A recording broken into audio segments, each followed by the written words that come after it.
శ్రీశైలాభిజనాంబురాశిశనం శ్రీకృష్ణతాతాత్పజం శ్రీశైలాన్వయదేవనాథసుధియః ప్రాప్తాగమాంతద్వయం పాదాబ్జే నరసింహ తాతయ గురోః న్యస్తాత్మరక్షాభరం విద్వద్వృందచకోరచందిరమహం రామానుజార్యం శ్రయే. ప్రియ భగవద్బంధువులారా, శృతి స్మృతి ఇతిహాస పురాణాదులలో చేతనోజ్జీవనం కొరకు అనేక ఉపాయాలు ఉపదేశింపబడినాయి. తద్వారా మనం నిరవధికమైనటువంటి ఆనందాన్ని పొందగలిగేటువంటి ప్రయోజనాన్ని మనం పొందగలము అని మనకు వేదాదుల ద్వారా తెలుస్తున్నాయి. ఆధ్యాత్మిక గ్రంథం అని దీనిని వ్యవహరిస్తూ ఉంటారు. అంటే ఆత్మ అంటే ఆత్మతత్వాన్ని గురించి తెలిపేటువంటి గ్రంథాలు ఏవైతే ఉంటాయో వాటిని ఆధ్యాత్మిక గ్రంథాలు అని చెప్తూ ఉంటారు.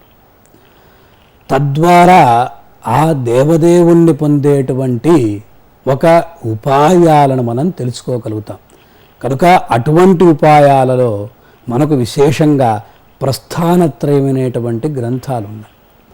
ముందే చెప్పుకున్నాం మనం, ప్రస్థానానాం త్రయం ప్రస్థానత్రయం అన్న. ప్రస్థానం అంటే నిర్గమం, అంటే ఆ ఉత్తమమైనటువంటి మార్గం ఏదైతే ఉందో ఆ మార్గం కొరకు ఉన్నటువంటి 3 గ్రంథాలు ఏవైతే ఉంటాయో వాటినే ప్రస్థానత్రయం అని వ్యవహరిస్తూ ఉంటారు. ఎన్నో గ్రంథాలు మనకు మన ఆ భరతఖండంలో భారతదేశంలో విలసిల్లుచున్నాయి. కానీ అన్ని గ్రంథాలని కూడా మనం అధ్యయనం చేయలేం. వేదం అనేది ఒక రాశి అన్నమాట. ఆ వేద రాశిని ఎవరూ తెలుసుకోలేరు.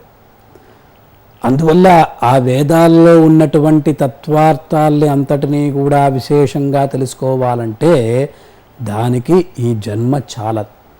ఉదాహరణకు భరద్వాజ మహర్షిని అక్కడ ఇంద్రుడు అడిగేటువంటి ప్రస్తావన మనకు తెలిసిందే. అందువల్ల ఆ వేద నిధి ఏదైతే ఉందో ఆ వేదనిధిని సంపూర్ణంగా మనం అందుకోలేం. అలాగే స్మృతులు కానీ, అలాగే ఇతిహాసం కానీ, అలాగే పురాణాలు అంతటినీ కూడా సంగ్రహించి కొన్ని గ్రంథాలు మనకు దారి చూపిస్తున్నాయి ఈ ఉత్తమ గతిని పొందడానికి. అందులో ఆ ఉపనిషత్తు, బ్రహ్మసూత్రాలు, భగవద్గీత అనేటువంటి 3 గ్రంథాలు. ఈ 3 గ్రంథాలని అధ్యయనం చేస్తే, ఈ మూడింటిలో ఒక్కటినైనా అధ్యయనం చేస్తే, మనం పఠిస్తే చాలు, మనకు ఉత్తమ గతి అనేది మనం పొందగలము అనేటువంటి విషయాలను మనకు పూర్వాచారులు తెలియజేస్తున్నారు. ఇక ఉపనిషత్ అంట. ఆ ఉపనిషత్ శబ్దం అనేది వేదాంతార్థాన్ని బోధించేటువంటి గొప్ప గ్రంథం. అంటే సంహిత, బ్రాహ్మణం, ఆరణ్యకం, ఉపనిషత్తు అనేటువంటి 4 భాగాల్లో చివరిదైనటువంటి భాగం ఏదైతే ఉందో ఉపనిషత్తు, దాన్నే వేదాంతం అని చెప్తూ ఉంటాం. ఆ ఉపనిషత్తు రహస్యార్థాలంతటిని కూడా మనకు బోధిస్తుంది.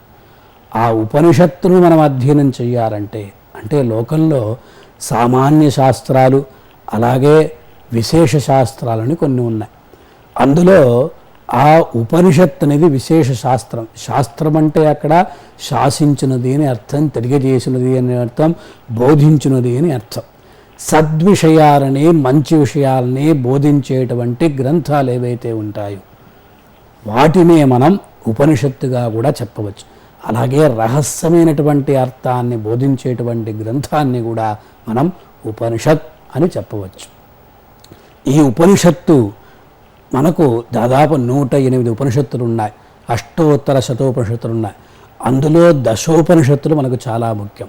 ఇవన్నీ కూడా ఒక సంవాద రూపంగా మనకు కనిపిస్తూ ఉంటాయి. దాని తరువాత బ్రహ్మసూత్రాలను చెప్పుకున్నాము. ఈ బ్రహ్మసూత్రాలంటే బ్రహ్మను గురించి తెలిపేటువంటి సూత్రాలు ఏవైతే ఉంటాయో దానిని బ్రహ్మసూత్రాలు అంటారు.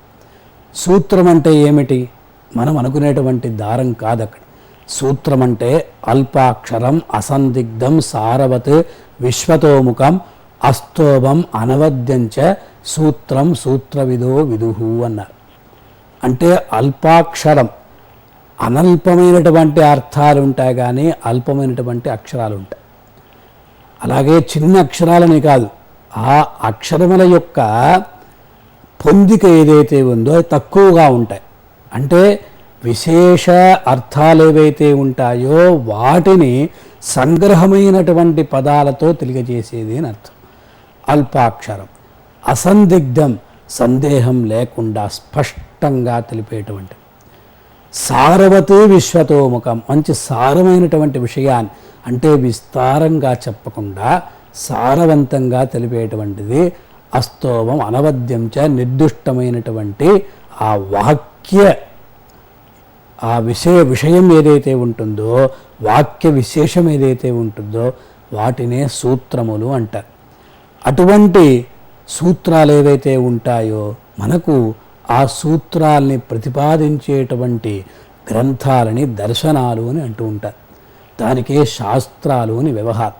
ఇదంతా కూడా మనం తెలుసుకోవాలి. ఇది తెలుసుకోలేకపోతే ఆధ్యాత్మిక గ్రంథం పైన మనకు ఒక పట్టు ఉండదు.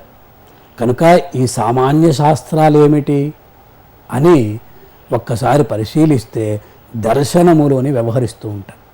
ఇక్కడ దర్శనం అంటే మనం అనుకునేటువంటి భగవద్ దర్శనం కాదు.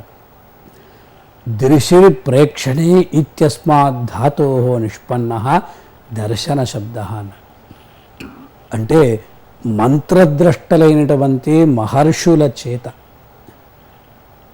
చెప్పబడినటువంటి ఆ శాస్త్రములు ఏవైతే ఉన్నాయో వాళ్ళు తమ యొక్క మంత్రశక్తి చేత అద్భుతమైనటువంటి విషయాల్ని వాళ్ళు తెలుసుకొని ఒక శాస్త్ర రూపంగా మనకు గ్రంథ రూపంగా అందించారు. వాటినే దర్శనాలు అని వ్యవహరిస్తూ ఉంటారు. అదే దర్శనం. ఇది మొత్తం 6 ఉన్నాయి. ఆస్తిక దర్శనాలు అని దీన్ని వ్యవహరిస్తూ ఉంటారు. ఆస్తిక దర్శనాలు అంటే అస్థి పరలోకం, అస్థి వేద ప్రామాణ్యం అని ఎవరైతే అంగీకరిస్తారో వాళ్ళే ఆస్తికులు. వేదం యొక్క ప్రామాణ్యాన్ని అంగీకరించేవారే ఆస్తికులు. అస్థి పరలోక అనేటువంటి ఆ విషయాలపైన ఎవరికైతే విశ్వాసం ఉంటుందో వాళ్ళను కూడా ఆస్తికులు అంటుంటారు. ఈ ఆస్తిక దర్శనాలు మొత్తం 6 ఉన్నాయి. అవి న్యాయ దర్శనం, వైశేషిక దర్శనం, సాంఖ్య దర్శనం, యోగ దర్శనం, పూర్వమీమాంసా దర్శనం, ఉత్తర మీమాంసా దర్శనం అని.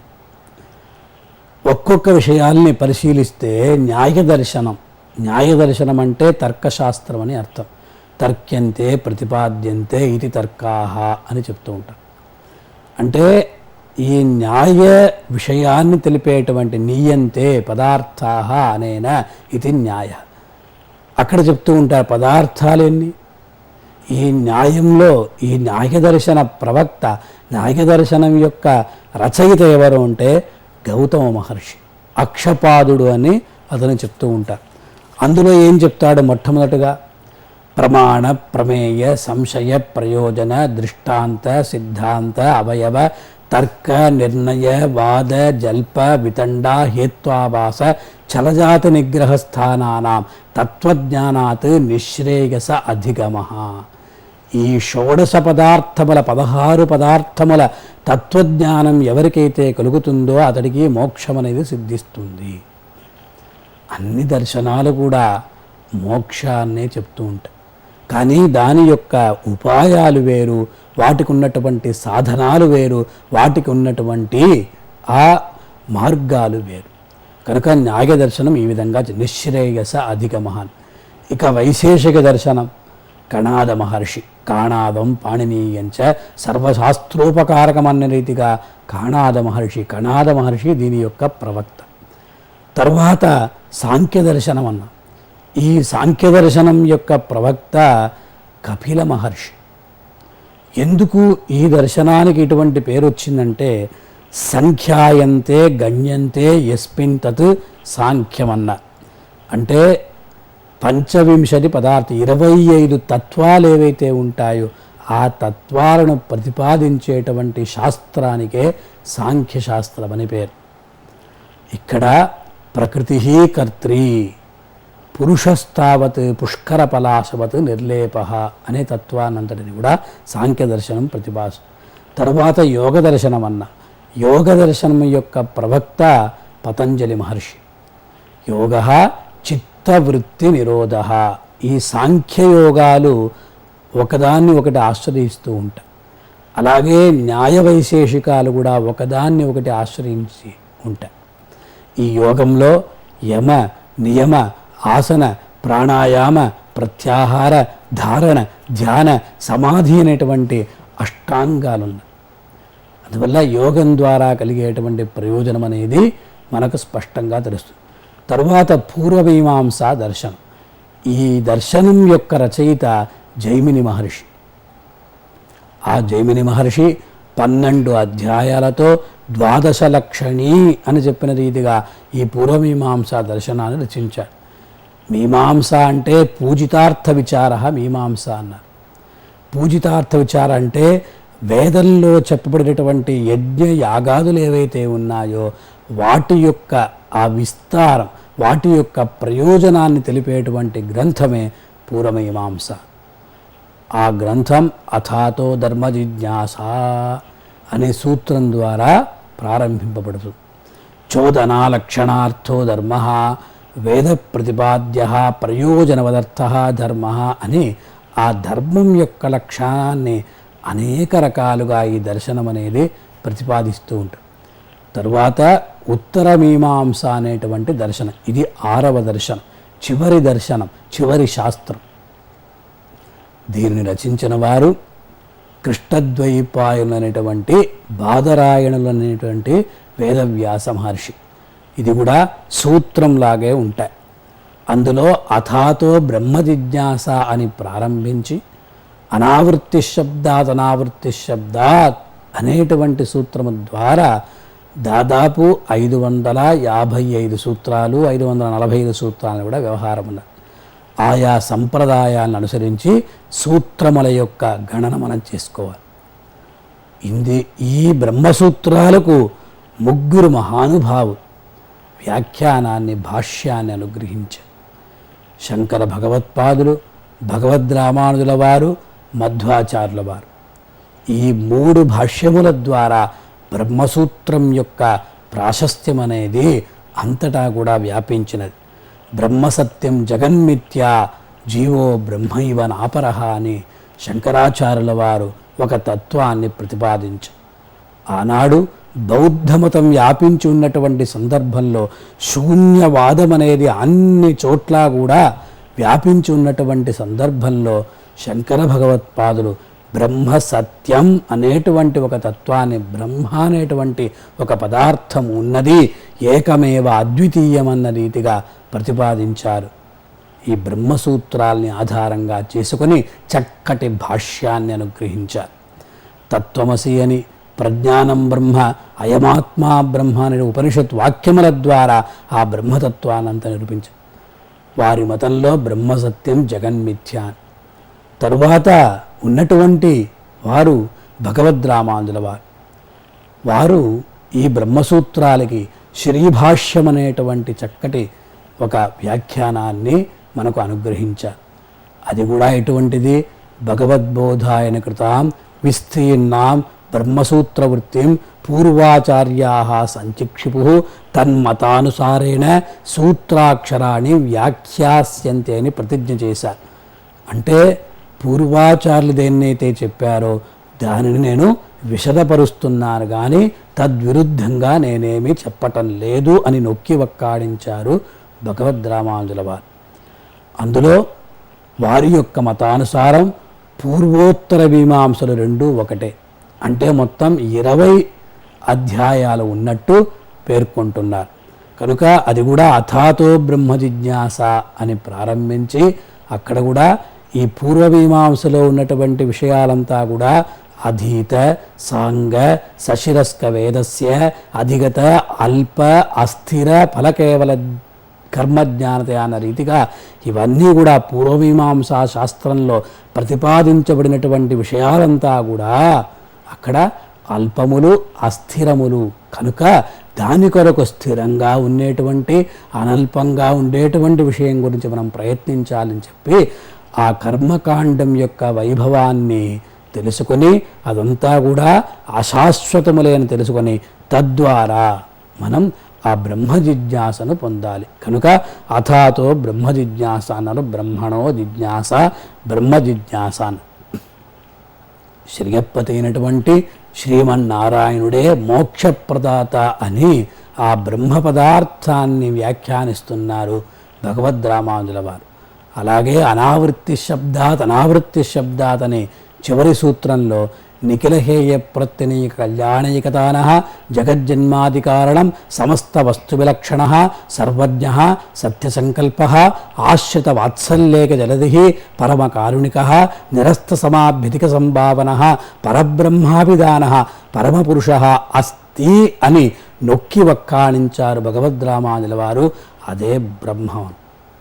మొట్టమొదటిగానే అఖిల భువన జన్మస్థేమ బంగాదిలీలే వినత వివిధభూతవ్రాత రక్షైక దీక్షే శృతి శిరసి విదీప్తే బ్రహ్మణి శ్రీనివాసే అన్నారు. కనుక ఆ బ్రహ్మ పదార్థం సాక్షాత్తు దేవదేవుడైనటువంటి వెంకటాచల ప్రభువే అన్నారు. కనుక అటువంటి వ్యాఖ్యాన్ని అంగీకరించారు, మనకు అనుగ్రహించారు భగవద్ రామానుజ వారు. తరువాత ఉన్నటువంటి విషయం భగవద్గీత. ఇలా ఉపనిషత్తు ఈ విధంగా ఉన్నాయి. బ్రహ్మసూత్రాలు ఏవైతే ఉన్నాయో అది కూడా ఆధ్యాత్మిక ఆ భావాన్ని తెలిపేటువంటి గ్రంథాలు. షడ్దర్శనముల యొక్క పరిచయం మనం కొంచెం చేసుకున్నాం. తరువాత ఉన్నటువంటి 3వ గ్రంథమే శ్రీమద్ భగవద్గీత. భగవద్గీత యొక్క వైభవాన్ని, ఆ గీత మహిమను, గీత యొక్క ప్రాశస్త్యాన్ని, గీత యొక్క వైశిష్ట్యాన్ని మనం చెప్పగలమా? మనం వర్ణించగలమా? వాస్తవంగా అందరికీ కూడా తెలిసినటువంటి విషయం. 350 భాషలలో భగవద్గీత అనువదింపబడినది అంటే దీని యొక్క మహిమను దేవదేవుడు కూడా వర్ణించలే. అటువంటి అద్భుతమైనటువంటి ఆధ్యాత్మిక గ్రంథరాజంగా ఇది విరాజిల్లుచున్నది ఈ భగవద్గీత. అధ్యాత్మ గ్రంథంగా విరాజిల్లుచున్నది ఈ భగవద్గీత. ప్రతి నోట ప్రతి చోట భగవద్గీత అనేది పలకబడుతూ ఉన్నది. కనుక అటువంటి గీత అనే పదం చేతనే మనం భగవద్గీతనే మనం ఎల్లప్పుడూ కూడా స్మరిస్తూ ఉంటాం. గీత యొక్క ఆవిర్భావం ఎప్పుడు, ఎలా, ఎందుకు, ఎక్కడ జరిగినటువంటి విషయంలో మనకందరికి కూడా కొంచెం పరిచయం ఉన్నది.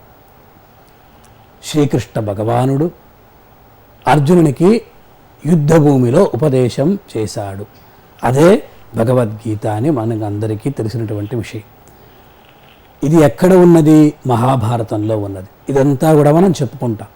ఈ భగవద్గీత అనేటువంటి ఆ పదానికి ఉన్నటువంటి తాత్పర్యం, వ్యుత్పత్తి ఏమిటి అంటే మనకు పూర్వాచార్యులు చెప్తున్నారు, భగవతా గీత భగవద్గీత, భగవతః గీత భగవద్గీత, భగవతీ గీత భగవద్గీత అన్నారు. ఒకటి భగవతా గీత భగవద్గీత. భగవంతుడనేటువంటి వాడు ఎవడు? ఇది మళ్ళీ తెలుసుకుంటాం. భగవంతుని చేత పాడబడినది, భగవంతుని చేత చెప్పబడినది ఏదైతే ఉందో దానిని భగవద్గీత అని వ్యవహరిస్తూ ఉంటారు. అలాగే భగవతః గీత అన్నారు. భగవంతుని యొక్క షష్ఠీ విభక్తి మనం పెట్టుకుంటే భగవంతుని యొక్క స్వరూప రూప గుణ విభవ ఐశ్వర్యాదుని తెలియజేసేటువంటి ఒక గ్రంథం ఏదైతే ఉన్నదో దానినే భగవద్గీత అని చెప్తూ ఉంటారు. అలాగే 3వది భగవతీ గీత, పూజ్యవాచకం, చాలా పరమ పవిత్రమైనటువంటి గ్రంథమే భగవద్గీత అన్నారు. కనుక ఈ మానవ సమాజానికి భగవద్గీతకు ఉన్నటువంటి అవినాభావ సంబంధం ఏమిటి అంటే ఎన్నో ఉన్నాయి. అన్నింటినీ మనం చెప్పలేం. ఆ భగవద్గీతని పఠిస్తేనే, ఆ భగవద్గీతని పారాయణం చేస్తేనే మనకు అన్ని విషయాలు తెలుస్తాయి. కనుక ఎటువంటి విషయాలు ఇందులో ఉన్నాయి అని మనం తెలుసుకోవాలంటే ఆ భగవద్గీతనే మనం పారాయణం చేయాలి. చూడండి, వేదం ఉంది కదా, ఈ వేదం కన్నా భగవద్గీత గొప్పదా? వేదం అనేటువంటి భగవంతుని యొక్క ఉచ్ఛ్వాస నిశ్వాసాలు కదా. అపౌరుషేయం వాక్యం వేద అన్నారు కదా. అంటే పురుష నిర్మితమై ఉంటే అందులో దోషాలు కనిపిస్తాయి. ఇది అపౌరుషేయం పురుష నిర్మితం కాదు కదా ఇది. అటువంటి ఆ వేదాలలో కూడా అన్నీ చెప్పబడ్డాయి కదా, ఆ వేదం కన్నా కూడా భగవద్గీత మిన్నయా అనే ఒక సందేహం, ఒక ప్రశ్న కూడా మనకు కలుగుతుంది.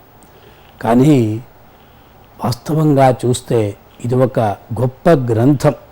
అందరూ కూడా ఇంకో పక్క చూస్తే దేవాలయంలో కానీ, మార్గాల్లో కానీ, బస్టాండ్లో కానీ, రైల్వే స్టేషన్లో కానీ, ప్రతి గ్రామంలో కానీ, ప్రతి ఇంట్లో కానీ, పట్టణాల్లో కానీ, నగరాల్లో కానీ ఈ భగవద్గీత వినిపిస్తూ ఉంటుంది. ఆ భగవద్గీత శ్లోకాలు మనం అక్కడక్కడ వింటూనే ఉంటాం. కానీ విచారించదగ్గ విషయం ఏమిటంటే, శోకించదగ్గ విషయం ఏమిటంటే, ఒకడు మరణిస్తే ఆ చోట భగవద్గీతను పెట్టేస్తాడు. కానీ ఎందుకంటే ఈ భగవద్గీత అనేది మరణించిన వాళ్ళకేనా, అక్కడే పెట్టాలా? ఇది అజ్ఞానం చేత ప్రజలు ఈ విధంగా చేస్తున్నారు. అక్కడ తత్వం ఉన్నది. అటువంటి తత్వాన్ని వెలివిచ్చేటువంటి గ్రంథమే భగవద్గీత. దాన్ని మనం తెలుసుకుంటే చాలదా? దాని కొరకు మనం ప్రయత్నించాలి కదా. కనుక అటువంటి ఆ భగవద్గీతను ప్రజలు అజ్ఞానం చేత ఆ మరణించేటువంటి సందర్భంలో పెట్టేస్తారు. ఇది తప్పని నా అభిప్రాయం.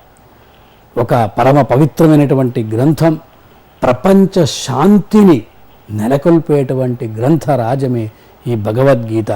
ఇది ఒక మతానికే చెందినటువంటి గ్రంథం కాదు. ఇది విశేషంగా ప్రతి ఒక్క మానవుడికి ఉపయోగపడేటువంటి గ్రంథం. జాతి మత కుల వర్గాలకు అతీతమైనటువంటి గ్రంథమే భగవద్గీత. వేదాలకు ప్రాశస్త్యం ఉన్నది, స్మృతులకు ఆ మహిమ ఉన్నది, అలాగే ఇతిహాసాదులకు ఉన్నాయి. కానీ భగవద్గీతకు ఉన్నటువంటి ప్రాశస్త్యం అనేది ఎనలేనటువంటి ప్రాశస్త్యం అక్కడ ఉన్నాయి. దీనిని చదివితే తప్ప అందులో ఉన్నటువంటి విషయాల్ని మనం అర్థం చేసుకోలేం. మానవ జీవితం ఉన్నదే ఇదే ఒక సంఘర్షణ. ఎన్నో ఒడిదుడుకులతో ఈ జీవితాన్ని మనం సాగిస్తూ ఉన్నాం. అంటే ఈ జీవనాన్ని మనం సాగిస్తూ ఉన్నాం. నీ యొక్క జీవితం ఎలా ఉన్నది అంటే చాలా బాగుంది అని ఎవడు చెప్పడు.